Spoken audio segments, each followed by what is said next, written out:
ನಮಸ್ತೆ ಇವರ್ಸ್, welcome back to my channel. ನನ್ನ ಹೆಸರು ಅಕ್ಷಯ್. ಈ ವಿಡಿಯೋದಲ್ಲಿ ನಾವು ಪಿ ಯು ಬೋರ್ಡ್ ಅವರು ರಿಲೀಸ್ ಮಾಡಿರುವಂತಹ ಮಾಡೆಲ್ ಕ್ವಶನ್ ಪೇಪರ್ 2 ಅದರಲ್ಲಿ ಪಾರ್ಟ್ ಎಯಲ್ಲಿ ಕ್ವಶನ್ ನಂಬರ್ 16ನಿಂದ 20ನೇ ಕ್ವಶನ್ವರೆಗೂ ಈ ವಿಡಿಯೋದಲ್ಲಿ ನಾನು ಡಿಸ್ಕಸ್ ಮಾಡ್ತೀನಿ. ನಿಮಗೆ ಸೊಲ್ಯೂಷನ್ಸ್ ಅನ್ನೋದು 16th ಕ್ವಶನ್ ನೋಡಿ. ಇಲ್ಲಿ ನೀವು ಇದರಲ್ಲಿ ಆನ್ಸರ್ಸ್ ಇಲ್ಲೇ ಇರುತ್ತೆ. ಇದರಲ್ಲಿ ಯಾವುದೋ ಒಂದು ನೀವು ಕರೆಕ್ಟ್ ಆನ್ಸರ್ಸ್ ಇಲ್ಲಿ ಫಿಲ್ ಮಾಡಬೇಕಿಲ್ಲಿ. 16th ಕ್ವಶನ್ ನೀವು ನೋಡಿದರೆ ಡಿಫ್ರೆನ್ಷಿಯೇಷನ್ ಡಿಫ್ರೆನ್ಷಿಯೇಷನ್ ಆಫ್ 3x ನೀವನ್ನು ಫೈಂಡ್ ಔಟ್ ಮಾಡಬೇಕಾಗುತ್ತೆ. ಫಸ್ಟ್ ನೀವೇನು ಮಾಡಬೇಕಂದ್ರೆ ಇಲ್ಲಿ ಒಳಗಡೆ ಇರೋದೇನು ಫಂಕ್ಷನ್ ತಾನೇ, ಒಳಗಡೆ ಇರೋದೇನು ಫಂಕ್ಷನ್, ಅದನ್ನು y ಅಂತ ತಗೊಳ್ಳಿ. y = 3x. ಇಲ್ಲಿ ನೀವು ಅಬ್ಸರ್ವ್ ಮಾಡಿದರೆ ಇಲ್ಲಿ ಪವರ್ x ಇದೆ, ಪವರ್ ಅನ್ನೋದು x ಇದೆ. ಇಲ್ಲಿ ಕೂಡ x ಇದೆ, ಅಂದರೆ f(x)(x). ಇಲ್ಲಿ ಫಂಕ್ಷನ್ ಆಫ್ x, ಇಲ್ಲಿ ಫಂಕ್ಷನ್ ಆಫ್ x ಇದ್ದರೆ ಅವಾಗೇನು ಮಾಡಬೇಕು, take log on both side, ಮಾಡಬೇಕು. ಅವಾಗ log y = log of 3x. ಹೀಗೆ ಬರುತ್ತೆ. Next we know that by ಲಾಗರ್ದಮಿಕ್ property log a into b ಏನಾಗುತ್ತೆ, log a plus log B. ಈ ಫಾರ್ಮುಲಾ ಯೂಸ್ ಮಾಡಿ. ಇಲ್ಲಿ 3 ಅನ್ನೋದು a, ಇದು b. Log y = log 3 plus log x. Again we know that n into log m, log of m⁴n. Power ಮೇಲೆ ಇದ್ದರೆ ಇದನ್ನು ಕೆಳಗಡೆ ಹೀಗೆ ತೊಗೊಬೋದು. Log of y = log 3 plus ಈ x ಕೆಳಗಡೆ ಬರುತ್ತೆ, ಲಾಗ್ x. ಇವಾಗ ಇದ್ರಿಗೆ ಡಿಫ್ರೆನ್ಷಿಯೇಷನ್ ಮಾಡಿ. ಡಿಫ್ರೆನ್ಷಿಯೇಷನ್ ಮಾಡಿದರೆ ಏನು ಬರುತ್ತೆ, ಡಿಫ್ರೆನ್ಷಿಯೇಷನ್ ಆಫ್ ಲಾಗ್ x ಏನು 1/x. ಇಲ್ಲಿ ಡಿಫ್ರೆನ್ಷಿಯೇಷನ್ ಆಫ್ y ಅನ್ನು ಲಾಗ್ y ಡಿಫ್ರೆನ್ಷಿಯೇಷನ್ ಏನು 1/y. y ಅನ್ನೋದು ಡಿಪೆಂಡೆಂಟ್ ವೇರಿಯಬಲ್, ಅದರಿಂದ dy/dx ಬರ್ಕೊಬೇಕು. ಲಾಗ್ 3 ಅನ್ನೋದು ಕಾನ್ಸ್ಟೆಂಟು, ಅದರ ಡಿಫ್ರೆನ್ಷಿಯೇಷನ್ 0 ಪ್ಲಸ್ ಇಲ್ಲಿ x ವೇರಿಯಬಲ್ ಇದೆ, ಇಲ್ಲಿ x ವೇರಿಯಬಲ್ ಇದೆ. ಇದನ್ನು ಫಸ್ಟ್ ಫಂಕ್ಷನ್, ಇದು ಸೆಕೆಂಡ್ ಫಂಕ್ಷನ್ ಅಂತ ತಗೊಳ್ಳಿ. ಪ್ರಾಡಕ್ಟ್ ರೂಲ್ ಅಪ್ಲೈ ಮಾಡಿ. ಫಸ್ಟ್ ಫಂಕ್ಷನ್ದು ಡಿಫ್ರೆನ್ಷಿಯೇಷನ್ ಮಾಡಿ, ಸೆಕೆಂಡ್ ಫಂಕ್ಷನ್ ಹಂಗೆ ತಗೊಳ್ಳಿ. ಪ್ಲಸ್ ಮತ್ತು ಸೆಕೆಂಡ್ ಫಂಕ್ಷನ್ದು ಡಿಫ್ರೆನ್ಷಿಯೇಷನ್ ತಗೊಳ್ಳಿ. ಫಸ್ಟ್ ಫಂಕ್ಷನ್ ಹಂಗೆ ತಗೊಳ್ಳಿ. Differentiation of second function, first function as it is. dy/dx. y ಅನ್ನು ಕ್ರಾಸ್ ಮಲ್ಟಿಪ್ಲೈ ಮಾಡಿ. ಡಿಫ್ರೆನ್ಷಿಯೇಷನ್ ಆಫ್ x ಅನ್ನೋದು 1, ಇಲ್ಲಿ ಲಾಗ್ x ಬರುತ್ತೆ. ಡಿಫ್ರೆನ್ಷಿಯೇಷನ್ ಆಫ್ ಲಾಗ್ x ಏನು 1/x ಇಂಟು x. ಇಲ್ಲಿ x ಕ್ಯಾನ್ಸಲ್. ಫೈನಲಿ y ಅಂದರೆ ಏನು 3x. ಇಲ್ಲಿ ಲಾಗ್ x ಪ್ಲಸ್ 1. ಇಲ್ಲಿ ನಮಗೇನು ಕೊಟ್ಟಿದ್ದಾರೆ, x = 1 ಅಂತೆ. x = 1 ಅಂದರೆ x ಹತ್ರ 1 ರಿಪ್ಲೇಸ್ ಮಾಡಿ. ಅವಾಗ 3 1/1 log 1 plus 1. 3 into 1 3, log 1 value 0 plus 1. That is nothing but 3. 0 plus 1 1, 3 into 1 3. ಅಂದರೆ ಇದರ ಆನ್ಸರ್ ಎಷ್ಟು ನಿಮಗೆ 3. Next minimum value of f(x). Minimum value of this is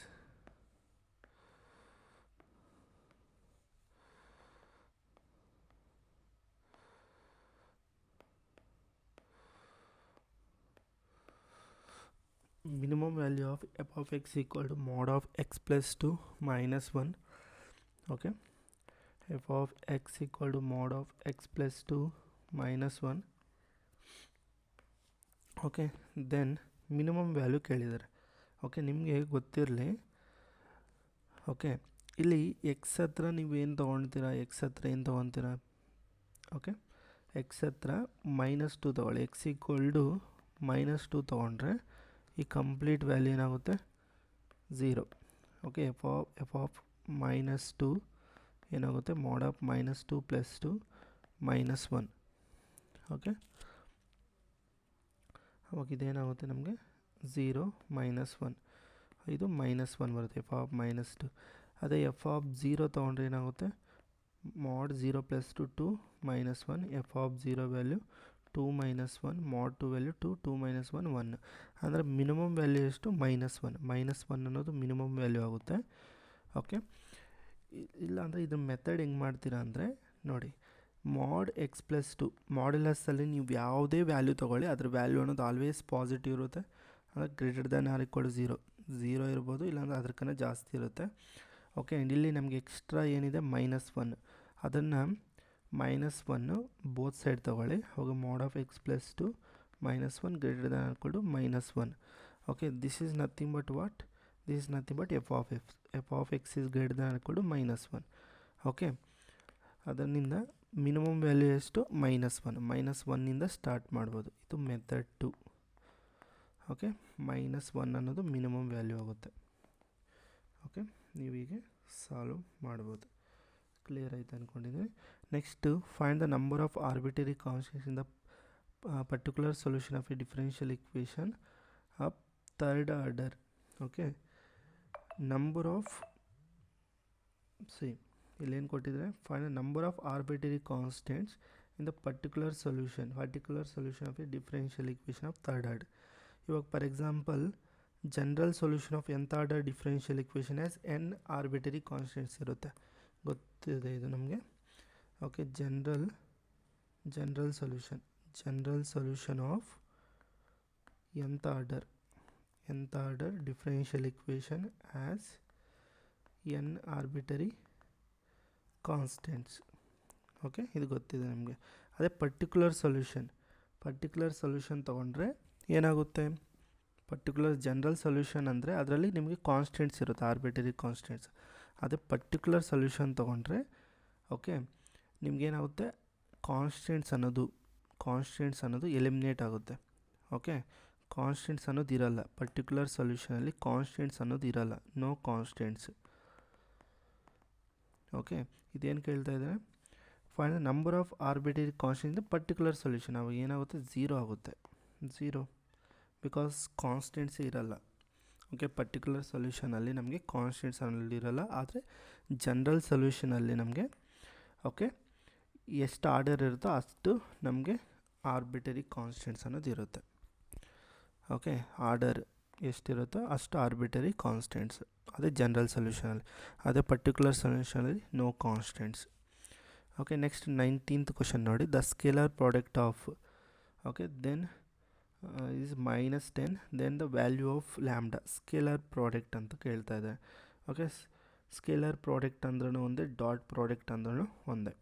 okay, that means ಇವೆರಡನ್ನ multiply ಮಾಡಿ, ಅದು ಮಲ್ಟಿಪ್ಲೈ ಮಾಡಿದರೆ ಬರೋದು -10.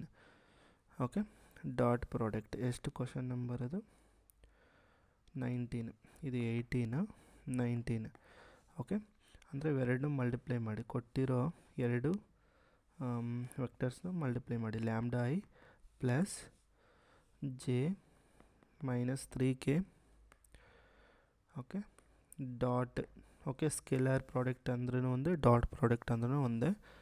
3i okay -4j okay plus 7k that is equal to -10 ಅಂತೆ. ಇವಾಗ ಏನು ಮಾಡ್ತೀರಂದರೆ ಓಕೆ i ಕೋಫಿಷಿಯೆಂಟ್ನ ಇಲ್ಲಿರೋ i ಕೋಫಿಷಿಯೆಂಟ್ನ ಮಲ್ಟಿಪ್ಲೈ ಮಾಡಿ, ಏನು ಬರುತ್ತೆ? 3 ಲ್ಯಾಂಬ್ಡಾ. ಮತ್ತು ಇಲ್ಲಿರೋ j ಕೋಫಿಷಿಯೆಂಟ್ನ ಇಲ್ಲಿರೋ j ಕೋಫಿಷಿಯೆಂಟ್ ಮಲ್ಟಿಪ್ಲೈ, ಇಲ್ಲಿ 1 -4 ಅಂದರೆ -4 ಬರುತ್ತೆ. ನೆಕ್ಸ್ಟ್ ಇಲ್ಲಿ k ಕೋಫಿಷಿಯೆಂಟ್ನ ಇಲ್ಲಿರೋ k ಕೋಫಿಷಿಯೆಂಟ್ನ ಮಲ್ಟಿಪ್ಲೈ ಮಾಡಿ, -3 × 7 ಎಷ್ಟು? -21 that is equal to -10. 3 lambda -25 is equal to -10. 3 lambda -10 + 25 3 lambda okay ಇದೆಷ್ಟಾಗುತ್ತೆ ನಿಮಗೆ? 15. ಓಕೆ, ಇವಾಗ next lambda is equal to 15/3, lambda is equal to 5. Lambda ಅನ್ನೋದು ನಿಮಗೆ ಎಷ್ಟಾಗುತ್ತೆ? ಅಲ್ಲಿ 5 ಆಗುತ್ತೆ. ಓಕೆ, ನೋಡಿದರೆ ಇಲ್ಲಿ ಆಲ್ರೆಡಿ ಎಲ್ಲ ವ್ಯಾಲ್ಯೂಸು ನಿಮಗೆ ಫಿಲ್ ಆಗಿಬಿಟ್ಟಿದೆ. ಲಾಸ್ಟಲ್ಲಿರೋದೇನು? 1 2 3 4 5. ಓಕೆ, ಲಾಸ್ಟಲ್ಲಿರೋದು ಫೈಂಡ್ ಔಟ್ ಮಾಡಬೇಕು. Probability of A, probability of B. Okay, A and B independent events ಅಂತೆ ನಿಮ್ಗೆ ಗೊತ್ತಿದೆ. Okay, A and B independent events ಆದರೆ probability of A intersection B is equal to probability of A into probability B. ಇದು result ನಮ್ಗೆ already ಇದು ಕೊಟ್ಟಿದ್ದಾರೆ, ಏನು? 3/k that is equal to and probability of A probability of B ಕೊಟ್ಟಿದ್ದಾರೆ, ಏನು? 3/5 into pi by 10. K value find out ಮಾಡಬೇಕು. 3 cancel ಆಗುತ್ತೆ, 5 cancel ಆಗುತ್ತೆ, ಕ್ರಾಸ್ ಮಲ್ಟಿಪ್ಲೈ ಮಾಡಿದ್ರೆ K is equal to 10. Okay, 10 is the correct option ಆಗುತ್ತೆ. Okay, I hope ನಿಮಗೆ ಇದು solutions clear ಆಯಿತು ಅಂದ್ಕೊಂಡಿದ್ದೀನಿ. ಓಕೆ, ನೆಕ್ಸ್ಟ್ ವೀಡಿಯೋದಲ್ಲಿ ಪಾರ್ಟ್ ಬಿ ಕಂಪ್ಲೀಟ್ ಸೊಲ್ಯೂಷನ್ಸು ನಾನು ಡಿಸ್ಕಸ್ ಮಾಡ್ತೀನಿ. ನಿಮ್ಗೆ ಈ ವಿಡಿಯೋ ಏನಾದರೂ ಇಷ್ಟ ಆದರೆ ವಿಡಿಯೋಗೆ ಲೈಕ್ ಮಾಡಿ, ಶೇರ್ ಮಾಡಿ, ನಮ್ಮ ಚಾನಲ್ನ ಸಪೋರ್ಟ್ ಮಾಡಿ. ಎಲ್ಲರಿಗೂ ಧನ್ಯವಾದಗಳು. ಜೈ ಭುವನೇಶ್ವರಿ, ಜೈ ಕನ್ನಡಾಂಬೆ.